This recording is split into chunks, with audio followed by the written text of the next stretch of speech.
여쭙겠습니다. 사건 지금 탄핵 심판 그리고 내란죄 재판에 있어서 유력 정치인, 국회의원을 포함해서 유력 정치인에 대한 체포 지시가 있었는지 여부가 매우 중요한 쟁점이라고 하는 것은 알고 계시지요? 예, 알고 있습니다.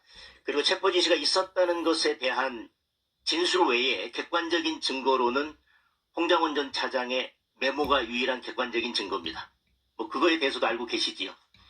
예, 관련된 내용들 제가 확인하고 있습니다. 근데 홍장원 전 차장의 메모가 실제로 등장하기 전까지는 체포 지시가 있었다, 체포 명단이 있다라고 하는 것은 거의 도깨비 불 같았습니다. 있다는 얘기는 있는데 본 사람은 없었다. 그런데 탄핵 2차 표결, 14일 2차 표결을 앞두고 갑자기 그 전까지 나타나지 않았던 홍장원 전 차장의 메모가 등장합니다.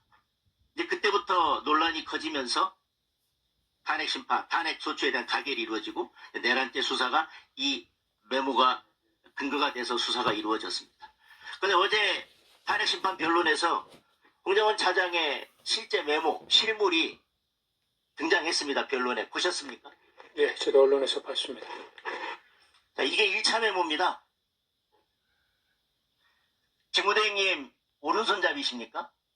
예, 저 오른손잡이입니다. 그럼 왼손으로 글씨 쓰는 것은 좀 편안하십니까?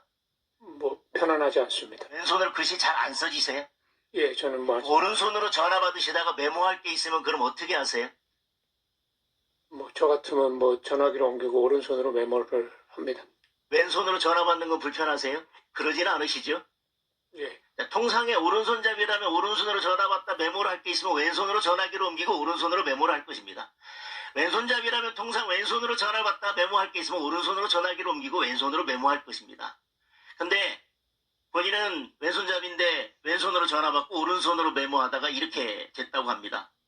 자, 직무대행님 PPT에서도 보시는데요. 1차 메모에서 이게 정보기관이 쓰는 암호인지는 모르겠습니다만은 한글에 자, 모, 그 어떤 거 하나라도 식별해 내실 수 있으십니까? 예, 현 메모에서는 저는 그런 글자를 좀 식별하기 어렵습니다. 이 메모가요. 나중에 정확하게 사람 이름이 기재된 세 번째, 네 번째 메모로 갔다고 하는 것은 거의 진화론에서 얘기하는 단백질 덩어리가 사람으로 진화했다는 것보다도 훨씬 더 믿기 어려운 이야기입니다. 이게 어떻게 2차 메모도 보세요. 저게 2차 메모도 전 거의 기호의 덩어리라고밖에 보여지지 않습니다. 근데 나중에 저것이 정확하게 사람 이름으로 변신해서 14일 탄핵 소추 표결을 앞두고 11일 날 이제 등장하기 시작합니다. 그런데 홍장원 전 차장은 이거에 대해서 여인영 사령관과 첫 통화는 22시 46분 집무실에 됐다 했는데 어제 저희들이 CCTV를 공개했습니다. 그런데 22시 46분에 집무실에서 통화를 했다고 했는데 첫 통화가 근데 이미 3분 전이 43분에 본청을 나섰고요. 45분에 국정원 공간에 진입하는 것이 확인이 됐습니다.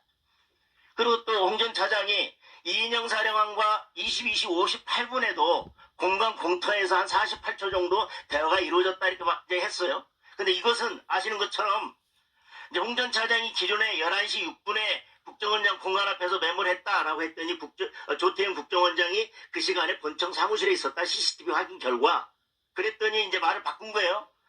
그런데 영상을 확인해 봤더니 22시 58분 그때는 공터가 아니라 이미 22시 56분에 공관 입구에서 본청 방향으로 이동하는 것이 확인이 됐습니다.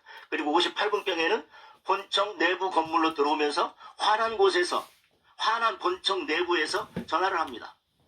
도대체 공터는 어디에 있다는 것이고 그 캄캄한 공터는 그 메모를 어두워서 글씨를 잘 쓸 수 없었다는 그 공터는 어디에 있는 것이고 언제 그 공터에 있었다는 것인지 저희들이 CCTV 원본을 확인했지만 전혀 확인을 할 수가 없었습니다. 자, 법무관리관님, 예, 핵심적인 재판에 있어서 핵심적인 진술 그것이 계속 바뀌고 또 다른 사람의 진술에 의해서 탄핵되니까 또 바뀌었는데 그것마저도 객관적인 CCTV 영상과 같은 것에 의해서 탄핵이 된다면 법무관리관은 그 증거를 재판에 핵심 증거, 중요한 증거로 사용하실 수 있겠습니까? 진술과 아무래도 증명력은 좀 떨어진다고 봅니다. 증명력은 저는 거의 증명력 신빙성은 거의 없다고 생각합니다. 그리고 어디에서 작성됐고 언제 작성했다고 하는 메모가 그 시간과 장소가 전혀 일치하지 않는다면 그 메모에 대해서도 신빙성을 두시겠습니까? 뭐 의원님께서 이 사안을 두고 말씀하시는 첫 번째 작성했다는 메모가 이렇습니다. 그럼 국민들께서 잘 보셨으면 좋겠어요.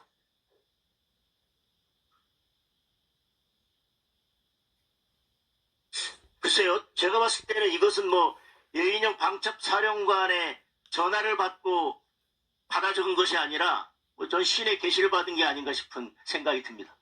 이런 것을 바탕으로 그 다음 메모가 진화하고 진화해서 아까 말씀드린 것처럼 거의 단백질 덩어리가 사람으로 진화했다는 건데 그 증거를 중요한 대통령에 대한 탄핵 심판 그리고 내란죄 형사재판에서 증거로 사용하실 수 있겠습니까?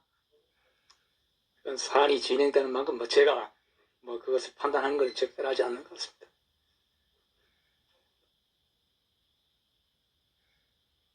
들어가셔도 좋습니다.